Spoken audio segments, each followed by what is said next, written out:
Hello, guys and gals, and this is part 21. Just checking here. 21 of our reading of A Natural History of Dragons. It is a memoir by Lady Trent, aka Isabella Camhurst, and it is a book by Marie Brennan. We are going to go over the copyright information. And as you can see on screen, it says A Natural History of Dragons, copyright 2013 by Brennan Noonschwander, all rights reserved. Interior illustrations by Todd Lockwood, maps by Rhys Davies, and designed by Greg Collins. Anyways, in the last episode or part, Isabella Camhurst, her husband Jacob, and Iljish, who is Dagmira's brother, they found a cavern that seems to be a dragon graveyard, which is really, really fascinating.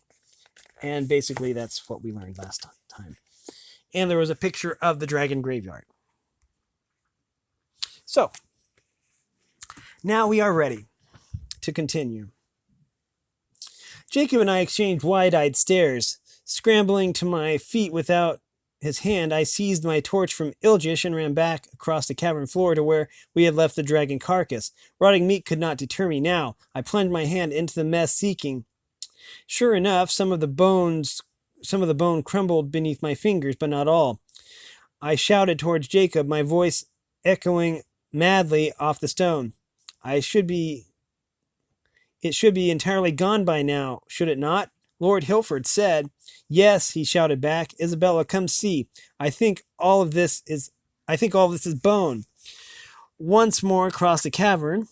How I did not fall and break my neck running on that slick and uneven surface, I will never know. Jacob had given his torch to the mystified Iljish and was hammering at the lumpy stone with the butt of his rifle. Soon he had cracked a bit off, and I realized what he meant.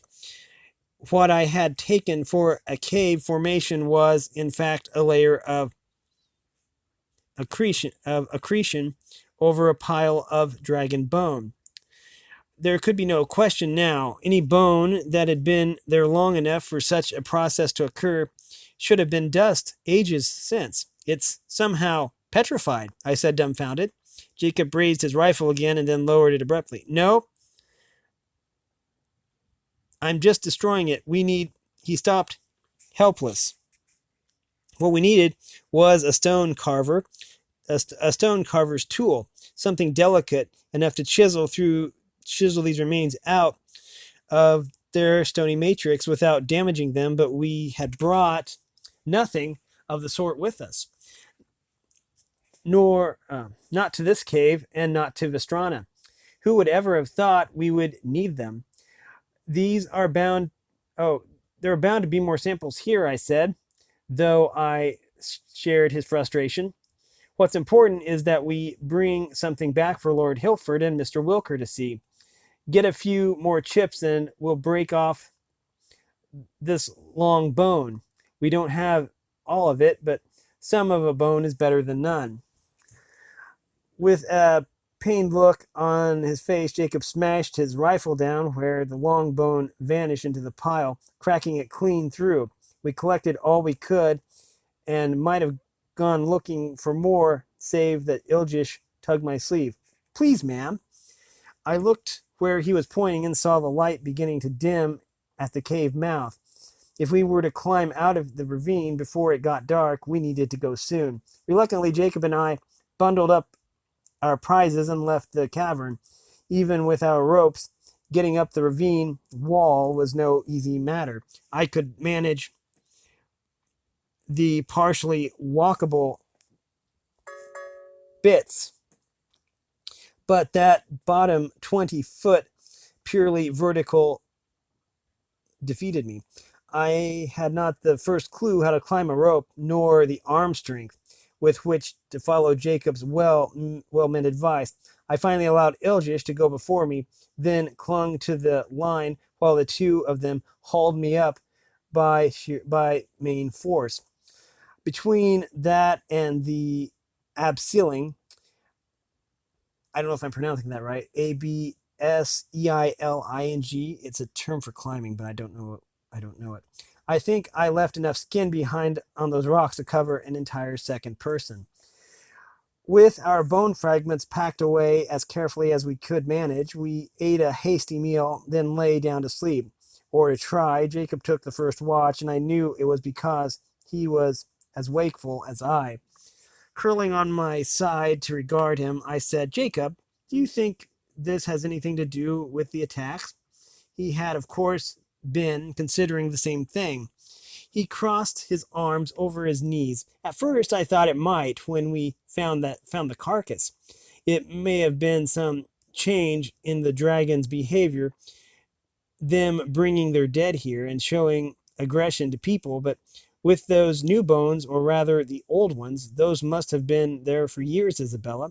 Who knows how many how many long how many oh who knows how many long before the attacks began. Unless it comes and goes, dragons might have been attacking people when these older bones were placed here too. If there were people in the region, as you say, who knows how old they are. But what's the logic, then? Why should dragons start bringing their dead here, then start again? And why should that have anything to do with this aggression? No, it makes more sense that it's a disease, not one brought about by eating their own kind, though. I picked up a twig and stabbed at the ground between the edge of my blanket.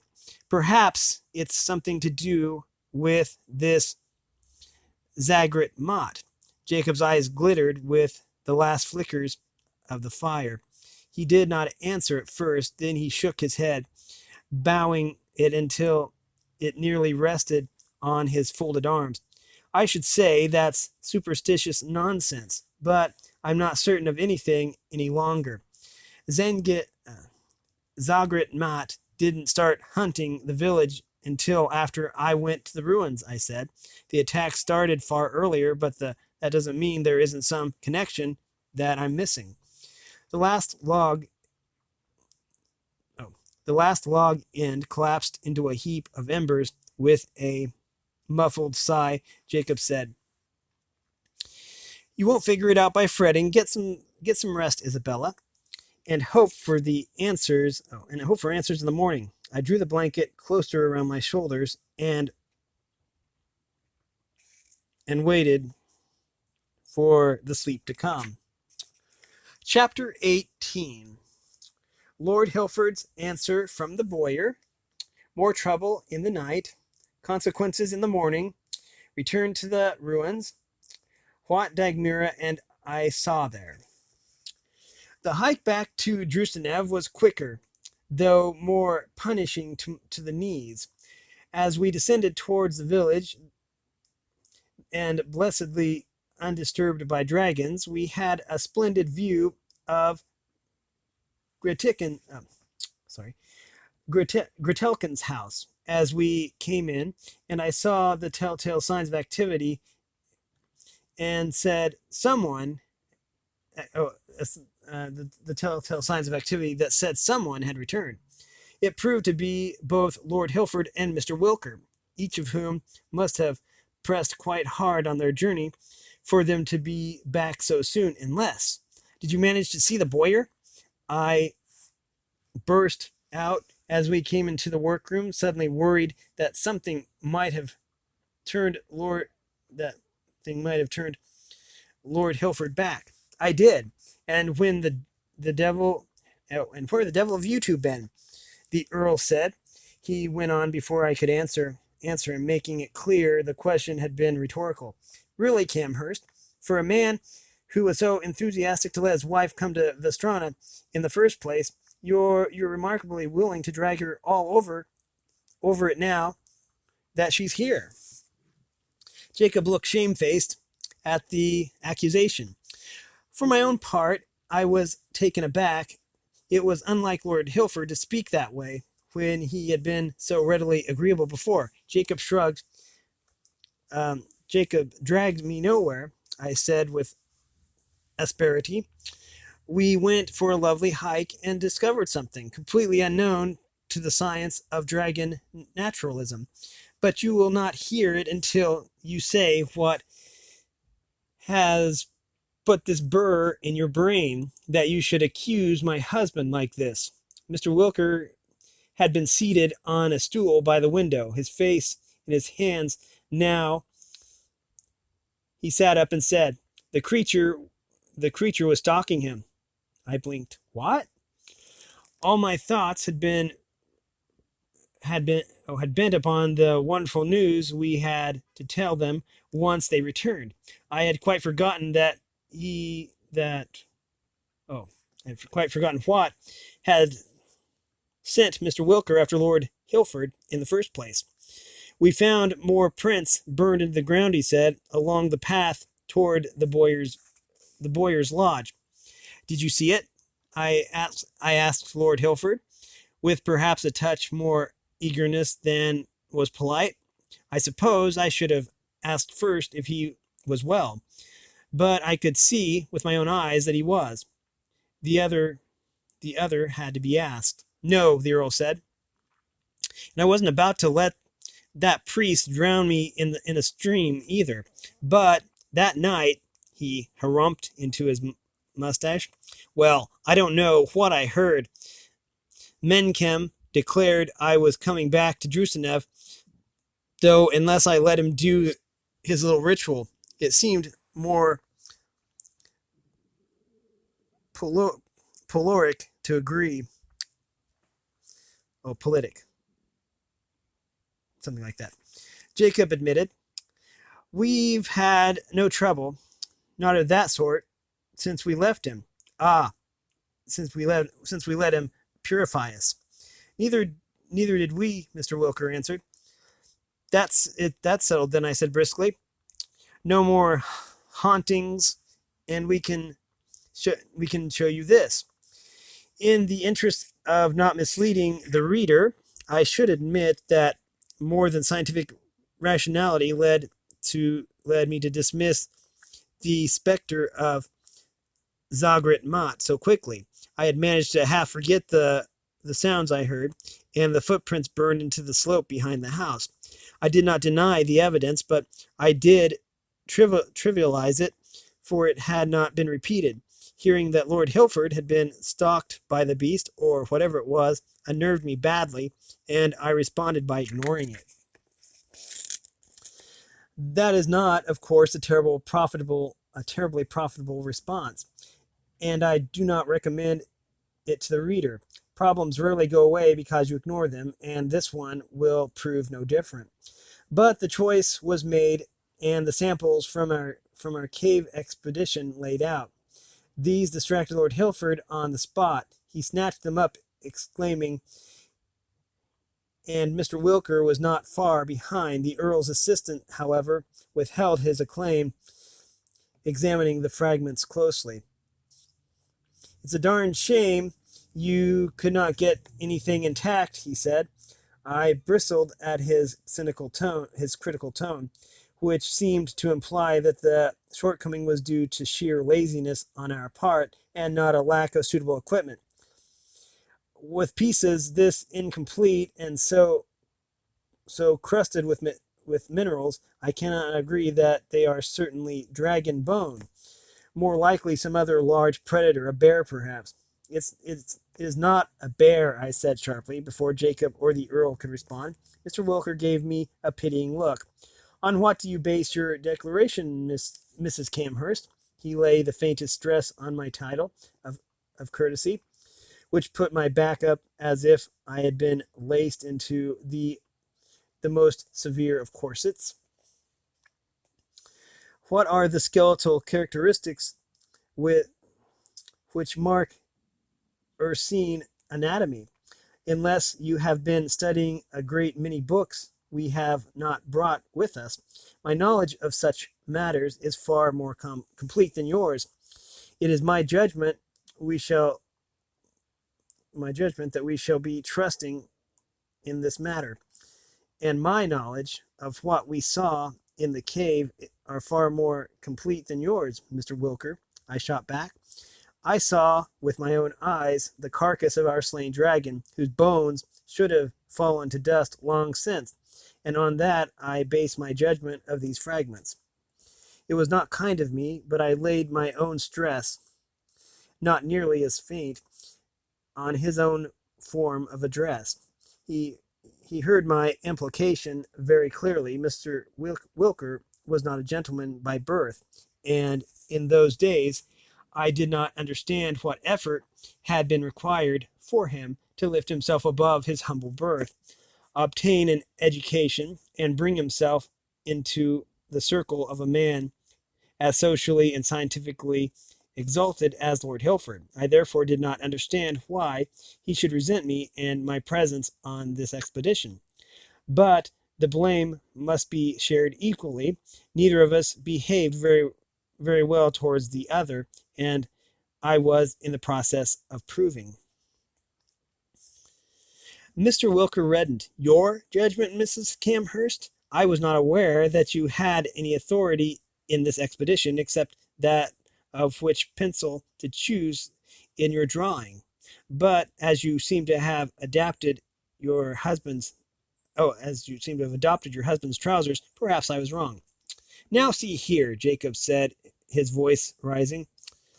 I should hardly, I began. Enough, Lord Hilford slammed one hand down on the table before we could answer the question of who was about to say the more unforgivable thing, me or my husband. For goodness sake, Tom, you know these aren't bare bones. Even with the mineralization, they aren't nearly heavy enough. Mrs. Camhurst, Tom Wilker's birth may be below your own, but he has raised himself up by his own brilliance and effort, which is something I should expect you of all people to respect. He paused long enough for shame to secure its grip on me. Then, in the most moderate tone, he said, Now, if someone will fetch me a magnifying glass. Mr. Wilker leapt to do so, caught halfway between scowling and red-faced embarrassment. My hands went by reflex to straighten my skirt, and encountered the trousers and sprang away as if burnt. My own face heated, but I bit down on the impulse to excuse myself and go change. Lord Hilford accepted the magnifying glass and spent a long moment peering at the various fragments, murmuring excitedly to himself. Now I wish we had brought a bone saw, he said. If we could cut a thin enough slice of this, then he recalled our presence and looked up. It's very difficult to be certain.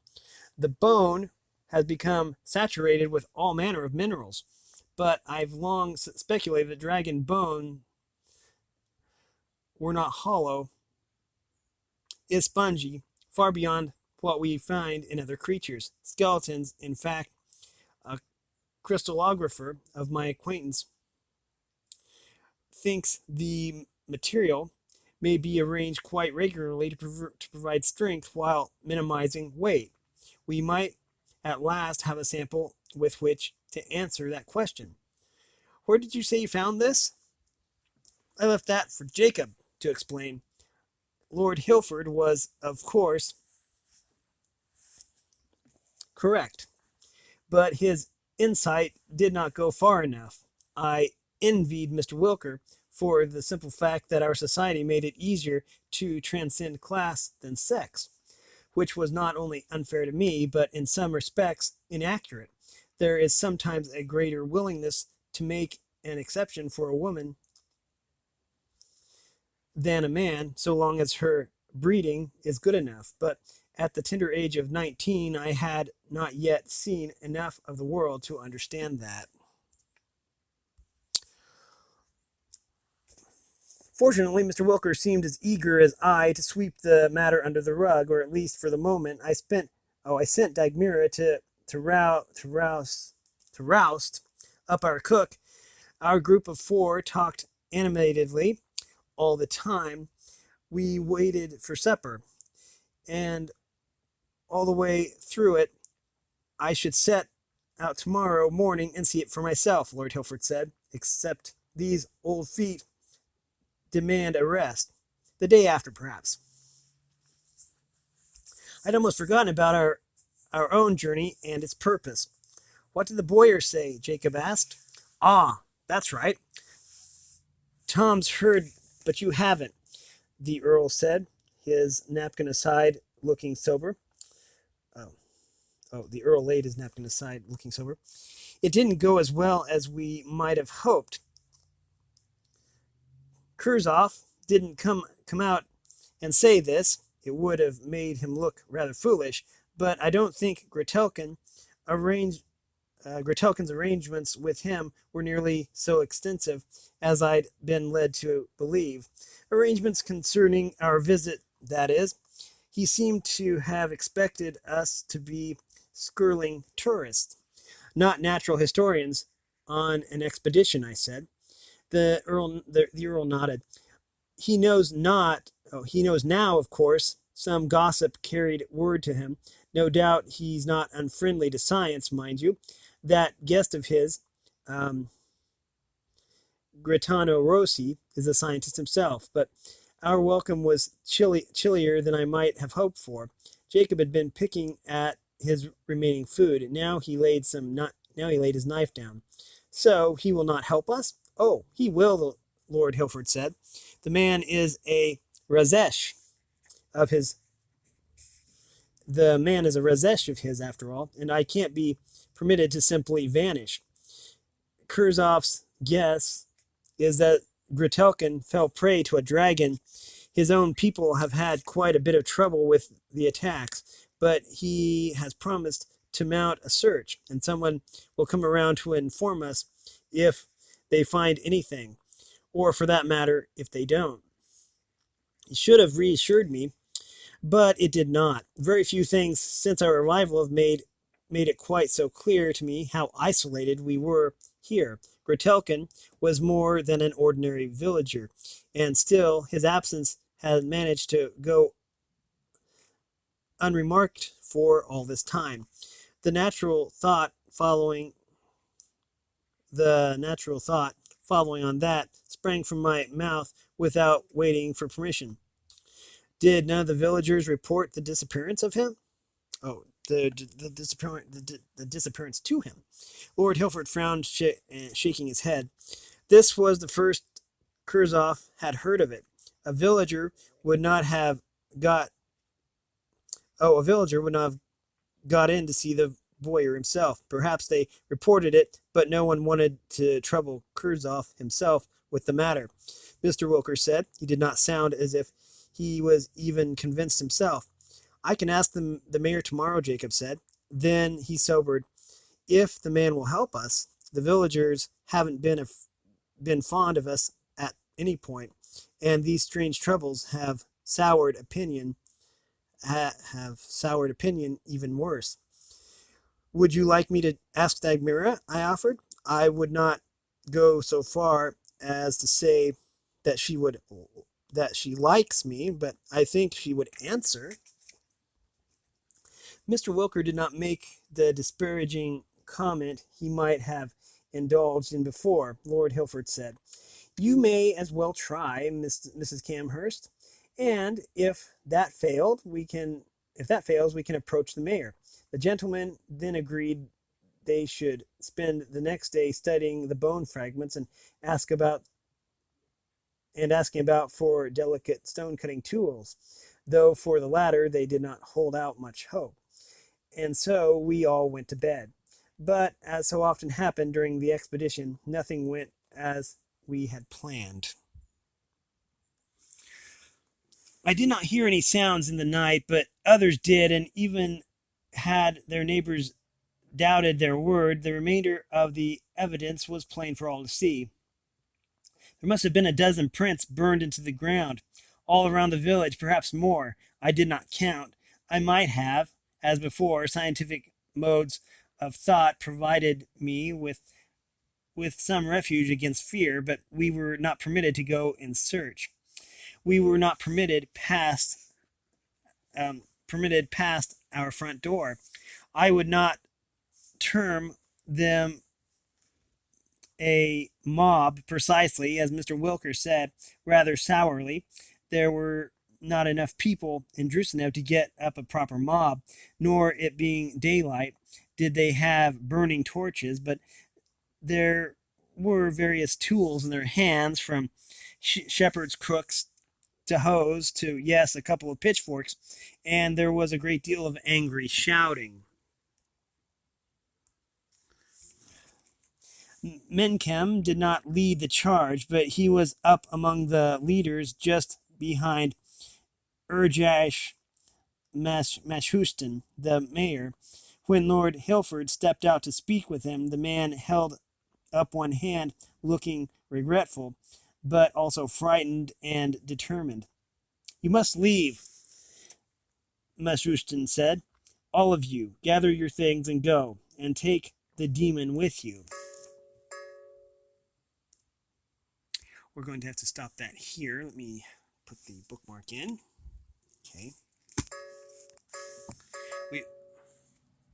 We've been reading from A Natural History of Dragons, a memoir by Lady Trent. It is a book by Marie Brennan. If you like this content, then make sure you like and subscribe and ring the bell so you know when I upload. Also, if you want to support me in any way, all the information will be in the description below. And as always, thanks for watching, everyone, and have a great day.